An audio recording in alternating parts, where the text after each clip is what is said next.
Terima kasih Anda masih bersama kami di Kompas Petang. Saya Cynthia Rompas. Saudara, usai menangkap ratusan pelaku judi online di kawasan Hayamuruk, Jakarta Barat, polisi kini mengusut aliran dana dan juga pihak sponsor terhadap 320 warga negara asing yang terlibat.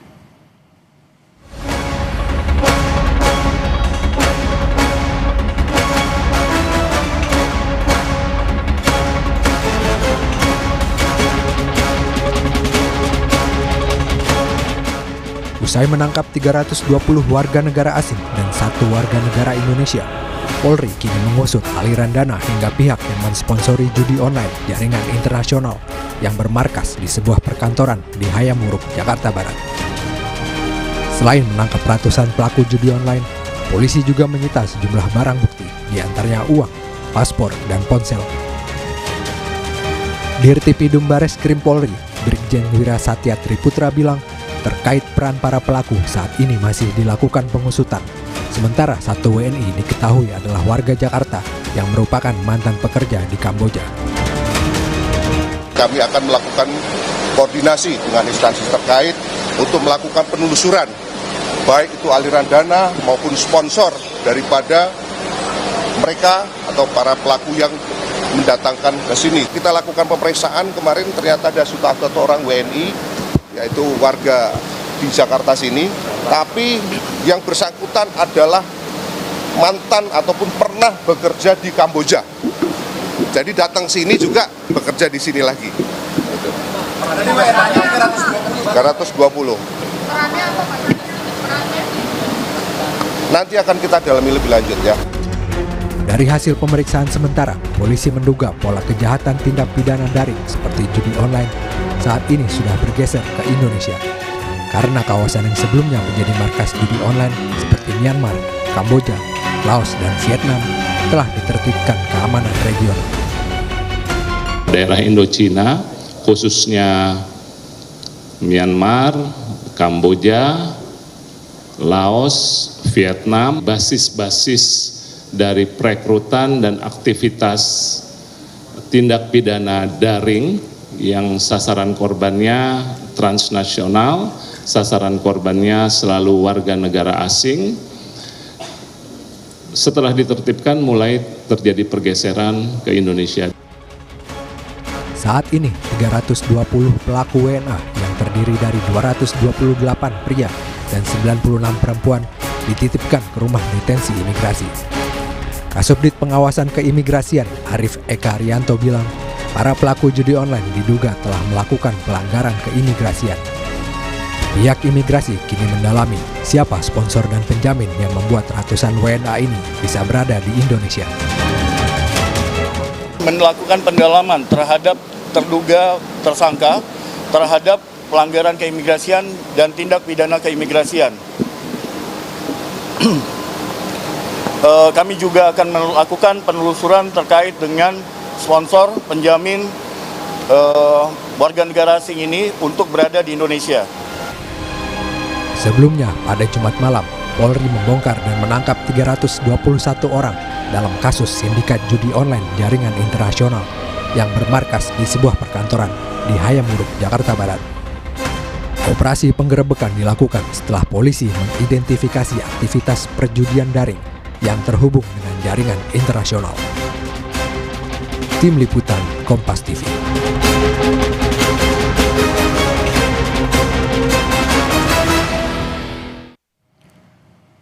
Untuk mengungkap siapa bos besar di balik judi online sindikat internasional di Hayamuruk, Jakarta Barat, polisi kini menelusuri aliran dana dan sponsorship terhadap para WNA.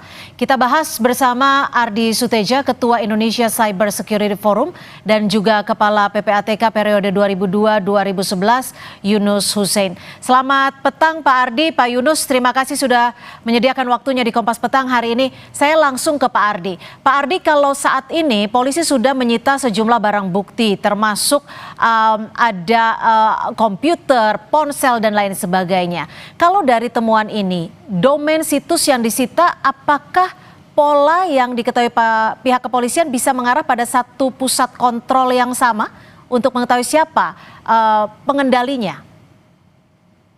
Ya, secara forensik memang perlu ya ditelusuri ya, tapi ini perlu waktu dan biasanya penelusuran itu akan terhambat oleh adanya pengelabuan ya. Mereka berlindung dengan berbagai cara, termasuk identitas palsu dan sebagainya. Maka ini penyelidikan secara forensik ya, digital ini bukan sesuatu hal yang mudah, kompleks ya, makan waktu dan juga tidak bisa dilakukan secara sendiri ya, artinya harus bekerja sama dengan aparat penegak hukum lainnya ya, termasuk juga kalau di Indonesia ada PPATK, nanti di luar negeri harus melalui NCB Interpol ya, Europol, dan tentunya juga dengan aparat penegak hukum setempat negara-negara yang mungkin dicurigai sebagai basis di mana mereka beroperasi. Tapi kalau untuk mengetahui siapa pemain besarnya ini, apa yang bisa dilakukan pihak penyidik polisian? Ya, kita sebetulnya sudah membaca banyak ya terkait dengan kegiatannya, apalagi masalah yang di Kamboja itu terekspos di media global ya, sampai juga Badan PBB juga sudah mengeluarkan laporan. Namun kembali lagi, siapa sebenarnya biang keladinya atau aktor intelektualisnya itu tidak pernah terungkap, hanya menduga si A, si B, si C ya. Artinya ini ada kompleksitas untuk menentukan siapa sebenarnya di belakangnya. Yang jelas ini adalah suatu kegiatan yang melibatkan yang namanya kelompok kejahatan terorganisir ya. Ini yang tidak bisa pastikan.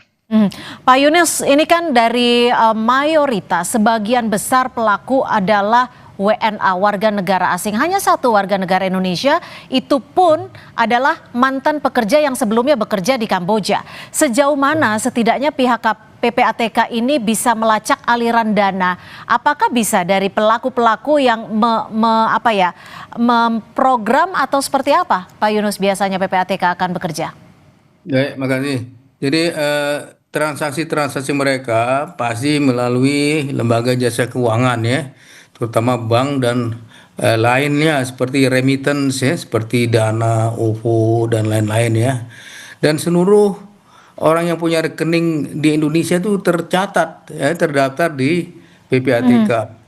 Jadi dengan mengetahui informasi awal dan melihat transaksi mereka, voucher mereka, dan dengan menganalisis transaksi bisa ketahuan siapa, kalau bahasa legal itu beneficial owner, pengendalinya siapa.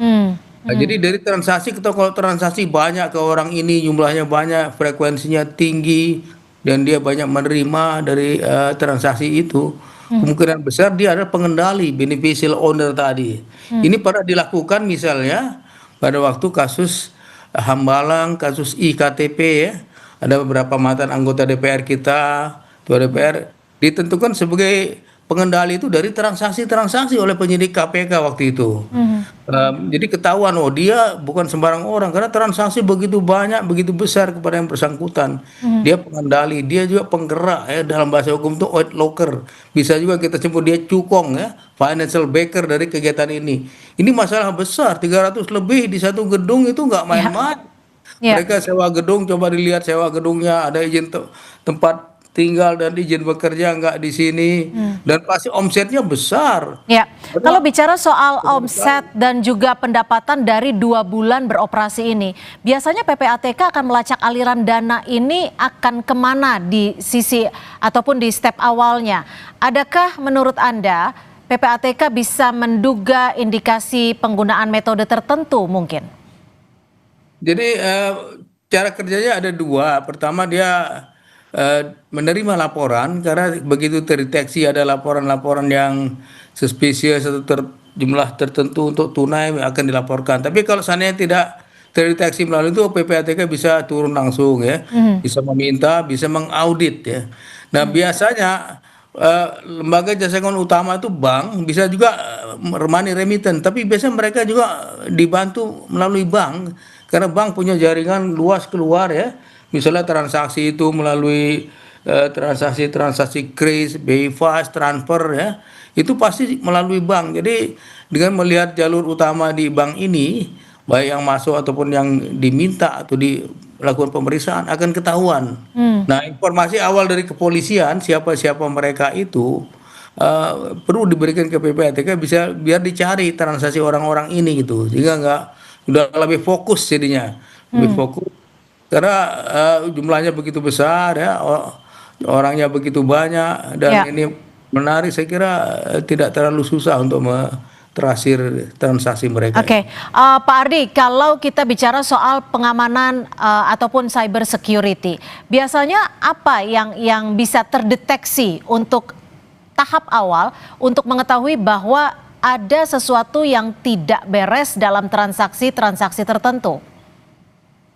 Ya biasanya yang pola utama yang bisa dianalisa itu adalah traffic ya. Traffic dalam satu situs itu kalau trafficnya tinggi ya seharusnya bisa terdeteksi ya. Tapi ini yang kita hadapi ini kan tadi Pak Yunus sudah bilang cukup besar ya jumlah pelakunya sudah 2 bulan beroperasi. Artinya ini ada juga masalah yang semakin kompleks yang mungkin tidak bisa terdeteksi dengan metode-metode yang selama ini bisa dilakukan.